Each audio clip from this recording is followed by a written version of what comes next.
പത്തനംതിട്ട കൂട്ടബലാത്സംഗ കേസിൽ 5 പേർ കൂടി പിടിയിൽ. അറസ്റ്റ് രേഖപ്പെടുത്തി മജിസ്ട്രേറ്റ് മുന്നിൽ ഹാജരാക്കിയ പ്രതികളെ റിമാൻഡ് ചെയ്തു.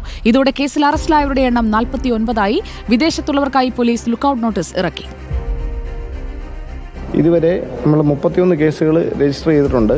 ഒരു കേസ് നമ്മൾ place of occurrence Trivandrum rural Kallambalam ആയതിനാൽ അങ്ങോട്ട് ട്രാൻസ്ഫർ ചെയ്ത് കൊടുത്തിട്ടുണ്ട്. ടോട്ടൽ നമുക്കൊരു 60 പ്രതികളെയാണ് ഈ കേസുകളിൽ ഉൾപ്പെട്ടിട്ടുള്ളത്. ഇപ്പോൾ ഇതുവരെ 49 പ്രതികൾ അറസ്റ്റായിട്ടുണ്ട്. ഇനിയും നമുക്ക് 9 പ്രതികളെ അറസ്റ്റ് ചെയ്യാനുണ്ട്. ലേബി സജീന്ദ്രൻ നൽകും കൂടുതൽ വിവരങ്ങൾ പത്തനംതിട്ടയിൽ നിന്ന്. ലേബി സജീന്ദ്രൻ, ഈ പോക്സോ കേസിൽ ഇപ്പോൾ എത്ര പേരാണ് പിടിയിലായിരിക്കുന്നത്? കേസുകൾ രജിസ്റ്റർ ചെയ്തതിന്റെ അന്വേഷണത്തിന്റെ ഇപ്പോഴത്തെ സാഹചര്യം എന്താണ്? സുജയ, വളരെ ഊർജിതമായി തന്നെ അന്വേഷണം പുരോഗമിക്കുന്നുണ്ട്. ഏറ്റവും ഒടുവിൽ 5 പേരാണ് പോലീസ് പിടിയിലായത്.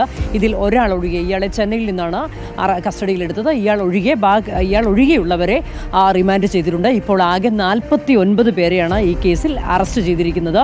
ഇതിൽ എല്ലാവരെയും തന്നെ മജിസ്ട്രേറ്റിന് മുന്നിൽ ഹാജരാക്കി ഉടൻ തന്നെ റിമാൻഡ് ചെയ്യുകയായിരുന്നു. ഇനിയും 10ഓളം പേരെ കിട്ടാനുണ്ട്. ഈ കേസിൽ 59 പ്രതികളെയാണ് ഇപ്പോൾ പോലീസ് ഉൾപ്പെടുത്തിയിട്ടുള്ളത്. 4 പോലീസ് സ്റ്റേഷന്റെ പരിധിയിലായി 31 കേസുകളാണ് രജിസ്റ്റർ ചെയ്തിരിക്കുന്നത്.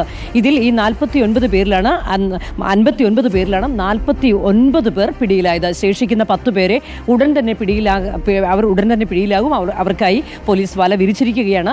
2 പേർ വിദേശത്തുണ്ട്. ഇവർക്കായി ലുക്കൌട്ട് സർക്കുലറും ഇറക്കിയിട്ടുണ്ട്. അതിനിടെ CWCയിൽ കഴിയുന്ന അതിജീവിതയുടെ ഒരു മാനസിക ആരോഗ്യനില ആശാവഹമായ രീതിയിൽ പുരോഗമിക്കുന്നുണ്ട്.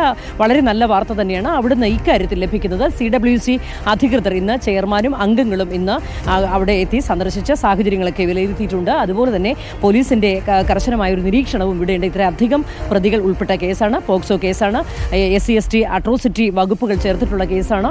അതുകൊണ്ട് തന്നെ വളരെയേറെ സുരക്ഷ CWCക്ക് ഏർപ്പെടുത്തിയിട്ടുമുണ്ട്. സുജയ.